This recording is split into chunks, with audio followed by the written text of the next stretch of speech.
Prime time में बात करेंगे। हमारे साथ सुधांशु त्रिवेदी जी हैं, प्रवक्ता बीजेपी, प्रशांत भूषण जी हैं, वरिष्ठ वकील हैं, सुप्रीम कोर्ट के सलमान सोज प्रवक्ता कांग्रेस, पारस सकलेचा साहब हैं जो आप सामाजिक कार्यकर्ता हैं और इस मामले को उजागर करने वालों में से एक हैं, और आनंद राय जी हैं हमारे साथ, विसिल ब्लोअर हैं। प्रशांत जी, मैं ये जानना चाहता था कि आज के राज्यपाल के संदर्भ में जो आदेश आया है, अभी तक जो मध्य प्रदेश की सरकार कहती थी कि सुप्रीम कोर्ट में एक बार रिजेक्ट हो चुका है सीबीआई से जांच कराने के मामले में, तो हम दोबारा नहीं जा सकते थे। क्या ये बात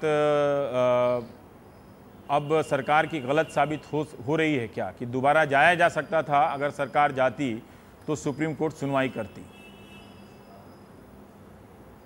नहीं, ये तो बिल्कुल साफ जाहिर है। उस समय तो क्योंकि राज्य सरकार ही मना कर रही थी सीबीआई की जांच को, इस वजह से कोर्ट ने बोल दिया था कि अभी सीबीआई की जांच की, हाई कोर्ट ने बोल दिया था कि सीबीआई की जांच की कोई ज़रूरत नहीं है, एसटीएफ जांच कर रहा है, हमने एक एसआईटी उसके ऊपर निगरानी रखने के लिए बनाई हुई है, वो पर्याप्त है। लेकिन जैसे जैसे इसमें आगे डेवलपमेंट होते गए, ये क्लियर होता गया कि भाई एसटीएफ की जांच पर्याप्त नहीं है, एसआईटी पूरी निगरानी उस पर ठीक से नहीं रख पा रही है, और हाई कोर्ट की भी मॉनिटरिंग का बहुत ज़्यादा लाभ नहीं हो पा रहा है। और इस वजह से जब ये मांग उठने लगी कि भाई सीबीआई की जांच होनी चाहिए और सुप्रीम कोर्ट की निगरानी में होनी चाहिए, तो राज्य सरकार खुद ही कह सकती थी कि भाई इसमें सीबीआई की जांच हो जाए, हमको इसमें कोई आपत्ति नहीं है, खुद ही मांग कर सकती थी। ठीक है। और सुप्रीम कोर्ट की निगरानी भी मान सकती थी। राज्यपाल के मामले में जैसे जबलपुर हाई कोर्ट ने ये मामला दर्ज कर दिया था कि वो इस वक्त पद पर हैं और उनको कॉन्स्टिट्यूशनल इम्यूनिटी प्राप्त है, लेकिन सेंटर और राज्यपाल को नोटिस दिया गया, तो इसका मतलब क्या है? देखिए, जो संविधान में इम्यूनिटी दी गई है राज्यपाल या राष्ट्रपति को, वो प्रोसिक्यूशन की इम्यूनिटी है कि जब तक वो राज्यपाल के पद पर बैठे हैं या राष्ट्रपति के पद पर बैठे हैं, उनके ऊपर कोई फौजदारी या क्रिमिनल केस चलाया नहीं जा सकता। लेकिन इसकी कोई इम्यूनिटी नहीं दी गई है कि उनकी जांच भी ना हो पाए। तो जब एफआईआर रजिस्टर करी गई राज्यपाल के खिलाफ, तो राज्यपाल ने उस एफआईआर को चुनौती दी और उन्होंने ये बोला कि भाई इस पर तो कोई जांच भी नहीं करी जा सकती इस एफआईआर पर, जिसको कि हाई कोर्ट ने मान लिया और ये बोल दिया कि भाई इसमें जांच भी नहीं हो सकती और एफआईआर को रद्द कर दिया। उस पर अब सुप्रीम कोर्ट ने नोटिस इशू किया है उस हाई कोर्ट के फैसले को चुनौती देने वाली पिटीशन में, और ये बोला है कि भाई राज्यपाल की इम्यूनिटी सिर्फ प्रोसिक्यूशन से है, यानी कि जिस समय चार्जशीट फाइल होके उनका प्रोसिक्यूशन किया जाए वो नहीं हो सकता। लेकिन इसका ये मतलब नहीं है कि जांच भी नहीं हो सकती। जांच तो बिल्कुल हो सकती है और होनी चाहिए, क्योंकि अगर मान लीजिए ये पता लगता है कि भाई वो उन्होंने कोई अपराध किया है, तो कायदे से तो उनको राज्यपाल के पद से हटा जाना चाहिए। सुधांशु जी, अब यहाँ पर एक सवाल आता है, एक सवाल तो है जो पहले से पब्लिक डोमेन में है कि राज्यपाल को आप हटा सकते थे, लेकिन अभी जिस तरह से प्रशांत भूषण ने बताया कि प्रोसिक्यूशन, मुकदमा चलाने और सजा देने का जो प्रावधान है वो उनके पद पे रहते हुए नहीं किया जा सकता है, जांच की जा सकती है। मध्य प्रदेश हाईकोर्ट ने जो फैसला दिया, आप उस फैसले को लेकर कभी चुनौती देने नहीं गए राज्यपाल को, तो इससे ये जाहिर होता है कि आप लोग भी राज्यपाल को किसी ना किसी प्रकार से संरक्षण दे रहे थे। जा सकते थे, वो कोई अंतिम अदालत तो थी नहीं, भले ही हाईकोर्ट की निगरानी में ये सारी जांच वगैरह चल रही हो, लेकिन हाईकोर्ट के फैसले के खिलाफ आप सुप्रीम कोर्ट में तो जा ही सकते थे राज्यपाल को सजा दिलाने के लिए। क्योंकि नई दुनिया अखबार में मैंने एसआईटी के चीफ का बयान देखा है, जिसमें वो कह रहे हैं कि हमारे पास इनके खिलाफ इतने साक्ष्य हैं कि जिस दिन ये पद से हटेंगे हम उसी दिन गिरफ्तार कर लेंगे। सुधांशु जी, देखिए, प्रशांत भूषण जी एक बहुत बड़े कानूनविद हैं, तो इस संदर्भ में जितनी संवैधानिक बारीकियों की जानकारी उनको होगी, तो निश्चित रूप से मैं उसके ऊपर टिप्पणी करने का अधिकार नहीं रखता हूं। मगर जो आपने एक बात कही कि यदि उच्च न्यायालय ने किसी संवैधानिक परिप्रेक्ष्य में कोई निर्णय दिया, तो जो आप कह रहे हैं या हम लोग हमारे विरोधी इंटरप्रिटेशन लेने का प्रयास कर रहे हैं, मतलब मैं आपको व्यक्तिगत नहीं कह रहा हूं, तो कहीं ना कहीं ऐसा लगता है जैसे कि वो उच्च न्यायालय के निर्णय पर या उसकी न्याय संगतता पर प्रश्न चिन्ह उठा रहे हैं कि नहीं साहब जाना ही चाहिए था, नहीं, वो तो गलत था ही था, एजेंसी जांच कर रही है, कर प्रतिक्रिया की जा रही है। अब देखिए सर्वोच्च न्यायालय ने जब यह विषय विचाराधीन अपने कर लिया है, तो मेरे विचार से इस पे निर्णय आने देना चाहिए। नहीं, और वो ये आएगा। सिर्फ मध्य मैं ये कह रहा हूं प्रदेश कि के आपकी व्यापम या STF राज्यपाल जो के है, संदर्भ में नहीं। नहीं सुधांशु जी, ये मैं ये कह रहा हूं सर जी, STF, आपने STF का इतना गुणगान किया कि वो बहुत अच्छा जांच, आज भी आपके चीफ मिनिस्टर गुणगान कर रहे थे कि अच्छा काम कर रही है। तो अगर उसने राम नरेश यादव के खिलाफ, राज्यपाल के खिलाफ बहुत सारे सबूत जुटाए हैं और अदालत कहती है कि नहीं पद पर रहते हुए इन्हें इम्यूनिटी प्राप्त है, तो आपको दो काम करना चाहिए था, इनको हटवाना चाहिए था पद से, ठीक, और नहीं तो इस फैसले के खिलाफ आप अदालत में जा सकते थे। SIT को भी ये फैक्ट मालूम होगा कि प्रोसिक्यूशन के मामले में इनको कॉन्स्टिट्यूशनल इम्यूनिटी है, इन्वेस्टिगेशन, जांच या पूछताछ के मामले में इनको इम्यूनिटी नहीं है। इसीलिए कांग्रेस आरोप लगा रही है कि आप राज्यपाल को बचा रहे थे। जी देखिए, यहां पर प्रोसिक्यूशन में इम्यूनिटी है या जांच में इम्यूनिटी है, यह SIT का विचार नहीं था, यह उच्च न्यायालय का विचार था। अब यहां पर जो निर्णय था, एक बात आपको समझ के समझिए, जिस विषय को लेकर न्यायालय में गए थे, कोई वो वाद परिवाद नहीं था। सुनिए सर, एक सेकंड सुधांशु जी, देखिए आप सीधा जवाब दीजिए ना, एक मिनट, मुझे पूरी बात करने दीजिए रवि जी, मुझे पूरी बात करने दीजिए, फिर आप बोलिएगा। सुप्रीम हाई कोर्ट में गए कि नहीं CBI को देने की जरूरत नहीं, हमारी एजेंसी काम कर रही है। तो इसमें एक आरोपी व्यक्ति है, अगर इसके खिलाफ यह फैसला आता है कि इनको संवैधानिक कवच सुरक्षा प्राप्त है, इसलिए इनका FIR रद्द कर दिया जाए, तो आपने उस FIR का बचाव भी नहीं किया। इसका मतलब क्या STF जो है वो राज्यपाल को नाहक परेशान कर रही थी, प्रताड़ित कर रही थी पद पर। देखिए, यहां पर मैं एक बात कहना चाहूंगा, थोड़ा समझने की जरूरत है कि राज्यपाल के ऊपर मुकदमा चलाने का विषय कोई एक सामान्य फौजदारी या दीवानी का मुकदमा नहीं था कि जिसके अगेंस्ट आप ऊपर बढ़ते। ये एक संवैधानिक इंटरप्रिटेशन का विषय था, अनुमति है या नहीं।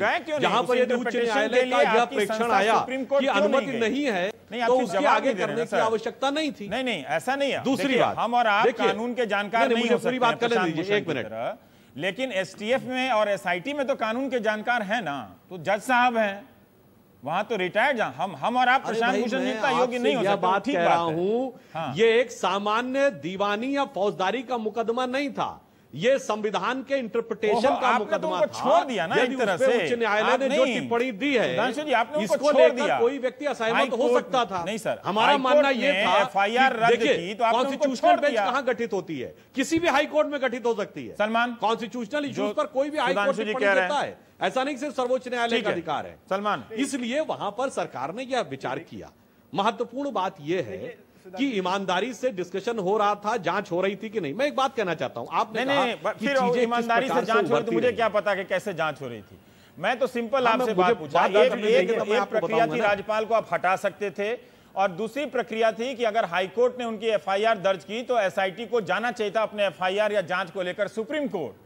लेकिन मुझे लग रहा था कि विरोधी CBI की मांग को लेकर सुप्रीम कोर्ट जा रहे थे, उससे तो आप बच रहे थे। इस फैसले को किसी भी प्रकार से आप सुप्रीम कोर्ट तक नहीं ले जाना चाहते थे कि मन ना जाए वो मामला। क्या ऐसा नहीं है? देखिए, एक मैं बात कहता हूं, संवैधानिकता पर उच्च न्यायालय की टिप्पणी है साहब, वो भी उसको अगर इंटरप्रिटेशन आपके हमारे उच्च न्यायालय नहीं लग रहा है तो दोषी भाजपा है। और सुनिए, राज्यपाल आजीवन पर्यंत कांग्रेस पार्टी के वरिष्ठ नेता रहे, नैतिकता का प्रश्न कांग्रेस से नहीं पूछा जा रहा है सलमान, कि उन्होंने नहीं किया, तो भी वो प्रश्न भाजपा से है। ठीक है, सर्वोच्च न्यायालय ने अप्रैल 2014 तक में टिप्पणी दी है। मैंने राज्यपाल के संदर्भ में पूछा है, मैंने राज्यपाल के संदर्भ में पूछा है कि राज्यपाल का जब सर्वोच्च न्यायालय ने इंटरटेन नहीं किया, तो भी प्रश्न भाजपा से है। तो मैं मान रहा हूं कि भूषण ने 40 सेकंड की बात रखी है और आप 4 मिनट से ज्यादा समय से इसका जवाब नहीं दे पा रहे हैं ठीक से। सलमान सोच साहब, जो भी आप मुझे पूरे करना। अरे सुधांशु, ठीक है, सलमान सोच आप बोल लीजिए। सुधांशु जी ने जो कहा, देखिए अब सवाल भाजपा से नहीं करेंगे फिर क्या कांग्रेस से करेंगे? पिछले कितने सालों से आप वहां पर हुकूमत चला रहे हैं। ये कोई भाई रामनरेश यादव क्या दिन थे वो जब आपसे बोला नहीं जाता था?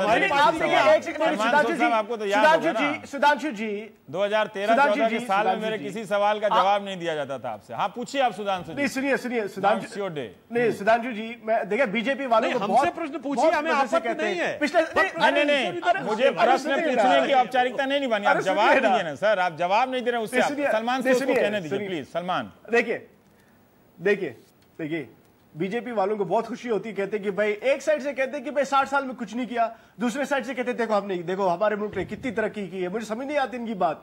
आप ये बताइए, आप लोगों ने मध्य प्रदेश में काफी देर से आपकी हुकूमत चल रही है, ये व्यापम जो स्कैम है ये कोई नया स्कैम तो है नहीं, ये 1 साल पुराना नहीं है, 6 महीने पुराना नहीं है, इसको तो बहुत साल हुए।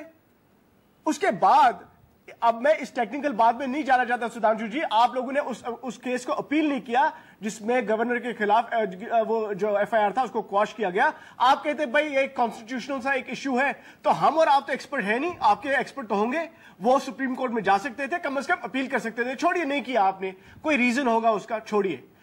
असली मुद्दा जो ये है, असली मुद्दा ये है सुधांशु जी, आपको समझना चाहिए, पूरे हिंदुस्तान को समझना चाहिए कि 1.5 करोड़ बच्चों ने, लड़के और लड़कियों ने एग्जाम दिए पिछले 10 साल में, उनको कोई भी क्रेडिबिलिटी, उनको इस सिस्टम में कोई क्रेडिबिलिटी नहीं दिखती जिसमें इतनी चोरी हुई।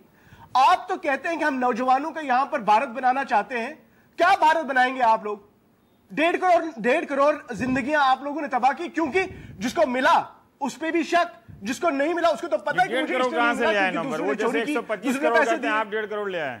एक सेकंड, ठीक है, नहीं ये एक सवाल है। मैं बताता हूं, मैं आपको सलमान, गवर्नर वाले इशू में 14 लोग, गवर्नर वाले इशू में आप लोग भी अभी जाकर सक्रिय हुए हैं जी, आप लोग भी अभी जाकर सक्रिय हुए हैं। जब ये पूरा मामला उठा और बीजेपी के साथ साथ कांग्रेस से भी पूछा गया कि कांग्रेस क्यों नहीं मुखर है, तब जाकर आप सुप्रीम कोर्ट जाते हैं। लेकिन जब राज्यपाल के खिलाफ मामला रद्द होता है तब आप भी नहीं गए, जबकि आप सीबीआई की जांच कराने के मामले को लेकर जा रहे थे अदालतों में और पब्लिक स्पेस में हंगामा कर रहे थे। नहीं देखिए, हाँ रवि जी, मैं आपको एक बात बताऊं, मैं आपको एक थोड़ा अंदरूनी सी बात बोलता हूं। मुझे याद है पिछले साल इलेक्शन से भी पहले मध्य प्रदेश के काफी कॉलीग आते थे, भाई ये व्यापम स्कैम बहुत बड़ा स्कैम है, और कितनी कोशिश चल रही थी लेकिन कोई ट्रैक्शन नहीं था, कहीं कोई ट्रैक्शन नहीं था, मीडिया बिल्कुल नहीं उठा रही थी। इतनी लड़ाई करने के बाद मैं आपको बताऊं, ये कांग्रेस बीजेपी की लड़ाई नहीं है, लेकिन मैं इतना बताऊं कि कांग्रेस ने काफी लड़ाई लड़ी इस पे, और बड़ी मुश्किल से। अब क्योंकि इतनी सारी डेथ्स हो रही हैं, इसलिए मेरे ख्याल में अब ये मीडिया में थोड़ा चलने लगा, क्योंकि इतनी अननेचुरल डेथ्स हो रही थी। अब आप गवर्नर की बात करते हैं, एक बात है ना, हमारा कोई कायदा कानून है, यहां पर सरकार जो है, सरकार के पास एक केस बना और उन्होंने एफआईआर दर्ज किया, तो हमें लगा कि भाई थोड़ी थोड़ी कुछ हो रही है बात, उसके बाद केस ठप। लेकिन एक बात मैं आपको बताऊं रवि जी, ये सिर्फ गवर्नर की बात नहीं है, ये बहुत बड़ा स्कैम है, बहुत फैला हुआ स्कैम है, इसमें बहुत सारे लोग इन्वॉल्व हैं, और जो भी इन्वॉल्व है, जिस पार्टी में से भी है, कोई पर सबको पकड़ना चाहिए। ठीक है प्रशांत भूषण जी, मैं आनंद और पारस जी के पास जाऊंगा। उससे पहले जो सुधांशु जी कह रहे थे कि जो मैंने सवाल पूछा, क्या ठीक है, क्योंकि अब आप भी एक राजनीतिक रूप से सक्रिय रहे हैं तो लोग कह सकते हैं कि आपका जवाब राजनीतिक हो सकता है, लेकिन फिर भी मैं कानूनी रूप से जानना चाहता हूँ। आप कोई दूसरा इस पैनल में वकील नहीं है उस तरह से, अब जैसा सुधांशु ने ठीक ही कहा, लेकिन जो सुधांशु दलील कह रहे हैं, क्या वो तर्कसंगत है? क्या दलील दे रहे हैं कि जो हाईकोर्ट ने कह दिया वो अंतिम था, संविधान की व्याख्या हाईकोर्ट ने कर ही दी थी? नहीं, ये तो बिल्कुल गलत बात कह रहे हैं। ये तो रोज़ व्याख्या हाईकोर्ट करता है। अगर आपको लगता है मध्य प्रदेश सरकार ने बकायदा अपने काउंटर एफिडेविट में, जो राज्यपाल ने वहाँ पिटिशन हाईकोर्ट में फाइल करी अपनी एफआईआर को रद्द कराने के लिए, उसमें मध्य प्रदेश सरकार ने बकायदा बोला था कि नहीं, बिल्कुल ये एफआईआर बिल्कुल ठीक है और पूरा और कोई राज्यपाल को ऐसा कोई कवच नहीं प्राप्त है कि जांच से बच सके, कि एफआईआर ही रद्द करा सके। लेकिन जब हाईकोर्ट ने एक बार ये बोल दिया कि नहीं भाई एफआईआर रद्द होनी चाहिए क्योंकि जांच भी नहीं हो सकती, तो उसके बाद उसको चुनौती नहीं दी सुप्रीम कोर्ट में, और राज्यपाल को बने रहने दिया, राज्यपाल को हटाया नहीं। अगर ये बात थी कि भाई राज्यपाल क्योंकि वो बने हुए हैं इस वजह से जांच नहीं हो पा रही, तो राज्यपाल को हटा देते तो सीधी सीधी जांच हो जाती। लेकिन ये तो साफ है कि राज्यपाल को किसी तरह से बचाने के लिए मध्य प्रदेश सरकार प्रतिबद्ध लग रही थी। ठीक है, आनंद से मेरा एक सवाल है कि इससे पहले मैं दर्शकों को बता दूं कि मतलब इतनी शंकाएं हैं छात्रों में कि डीमेट का जो इम्तहान होने वाला है, डीमेट का घोटाला ये है कि उसमें तेज तर्रार बच्चे एडमिशन ले लेते थे प्राइवेट मेडिकल कॉलेज में, और 30 सितंबर को जो डेट खत्म होता है लास्ट एडमिशन का, उससे 2-3 दिन पहले अपना एडमिशन विड्रॉ कर लेते थे। वो सीट मैनेजमेंट कोटा में, और मैनेजमेंट कोटा से बाद में पैसे से बड़े बड़े बच्चों को मेडिकल की मिली है।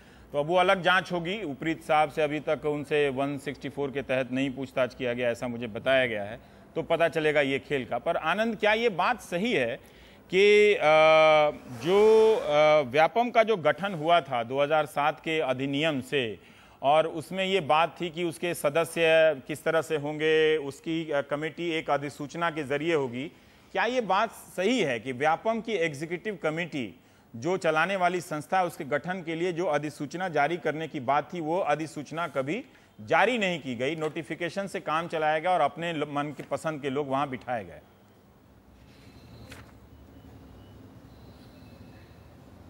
जी, सही बोल रहे हैं रवि जी आप, क्योंकि हमेशा व्यापम का जो डायरेक्टर है उसको ऐसा आदमी को बनाया जाता था जो इनके हिसाब से वहां एक तरीके से एक बैगमैन होता था, जो इनके लिए वहां से पैसा उगाता था। जैसे सुधीर सिंह भदौरिया की मैं बात करूं, 2008 से लेकर 2011 तक वो व्यापम के डायरेक्टर रहे, कंट्रोलर रहे। उन्होंने भी उनके कार्यकाल में बहुत अनियमितताएं हुई, उनके खिलाफ एफआईआर भी दर्ज है, लेकिन भारतीय जनता पार्टी की सरकार और एसटीएफ उनको गिरफ्तार करने के लिए कोई प्रयास नहीं करी, नहीं आज तक कोई आवाज उठाई, अभी तक वो गिरफ्तार नहीं है, जबकि उनके खिलाफ एफआईआर दर्ज है। जुलाई 2014 में ये एफआईआर दर्ज हो गई है। फिर पंकज त्रिवेदी की नियुक्ति में भी अनियमितता है, और सबसे बड़ी बात इस पूरे व्यापम से बड़ा मुद्दा डीमेट घोटाला है। और उसके अलावा जो प्राइवेट कॉलेज की स्टेट कोटा सीट है जो कि पीएमटी से भरी जाती है, ये अपीलेट अथॉरिटी का ऑर्डर है कि पिछले 4 साल में 721 सीट्स ब्लॉक करके स्कोरर्स को बुला के बेच दी गई, लेकिन अभी तक प्राइवेट कॉलेज पे कार्रवाई के लिए इवन मेरे रिप्रेजेंटेशन के बावजूद एसटीएफ ने अभी तक उन पे क्राइम भी रजिस्टर्ड नहीं किया है। प्राइवेट कॉलेज के बारे में ये भी सुनने में आ रहा है कि जो प्राइवेट कॉलेज को जो जमीन दी गई है उसमें भी बहुत सारी अनियमितताएं हैं।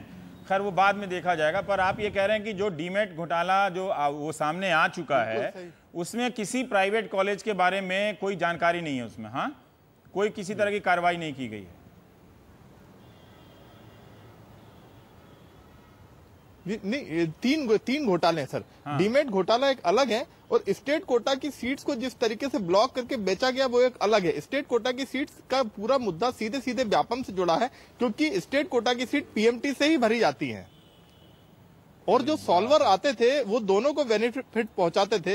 एक सॉल्वर जो है उसके आगे जो लड़का सेलेक्ट होता है उसको तो गवर्नमेंट कॉलेज में एडमिशन दिलवाता था, और वो खुद प्राइवेट कॉलेज में सीट को ब्लॉक करता था।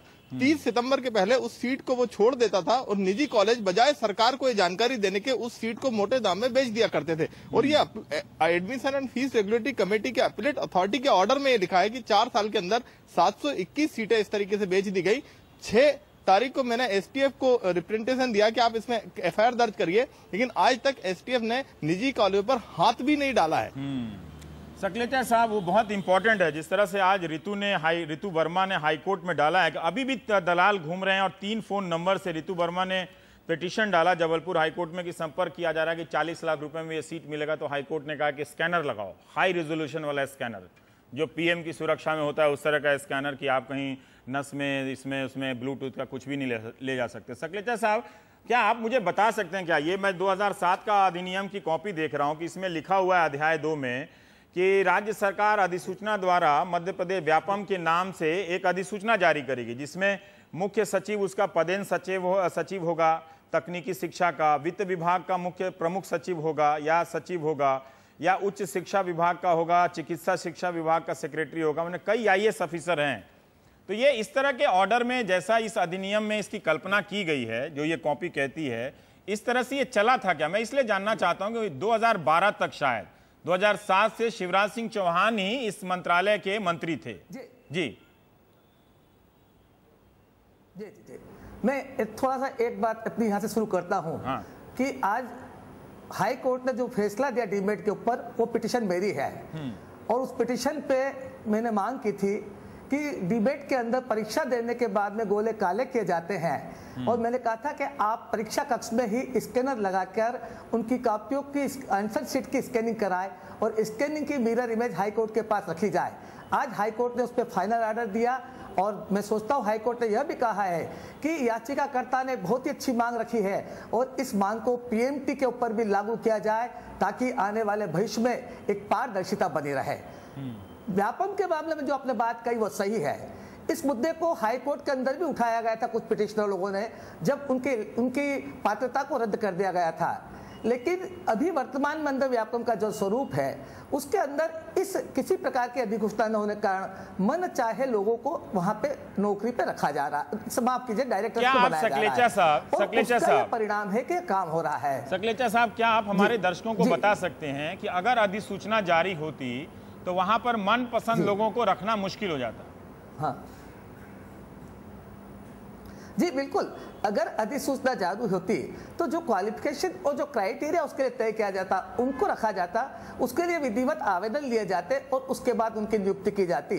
जैसा कि पीएससी के अंदर भी मनपसंद लोगों को रखा जा रहा है और उन लोगों को भी रखा गया जो उनके योग्य नहीं है। तो भी पीएससी और व्यापम में दोनों लड़ाई हम इस बात के लड़ रहे हैं कि सरकार योग्य लोगों को रखे और राजनीतिक योग के नाम पर उनकी सेवा करने वाले, उनकी गणेश परिक्रमा करने वाले अफसरों को नहीं रखे। जब मध्य प्रदेश विधानसभा के अंदर 2009 में पहली बार मैंने व्यापम का मुद्दा उठाया और माननीय मुख्यमंत्री जी ने एक कमेटी बनाई। अब प्रश्न यह है कि मुख्यमंत्री के पास में दिसंबर 2008 से लेकर मार्च 2012 तक चिकित्सा मंत्रालय था। उनके संज्ञान में जुलाई 2009 में प्रकरण ला चुका था। उसके बाद भी 2010 में फर्जीवाड़ा हुआ, 11 में हुआ, 12 में हुआ, 13 में हुआ और फर्जीवाड़ा होना नहीं, फर्जीवाड़े का क्वांटम स्वरूप बढ़ा। 2009 में जहां मेरी जांच पर 114 फर्जी पाए गए, वही 2009 के अंदर 2013 के अंदर फर्जियों की संख्या बढ़कर 878 और 2012 में 701 तक पहुंच गई।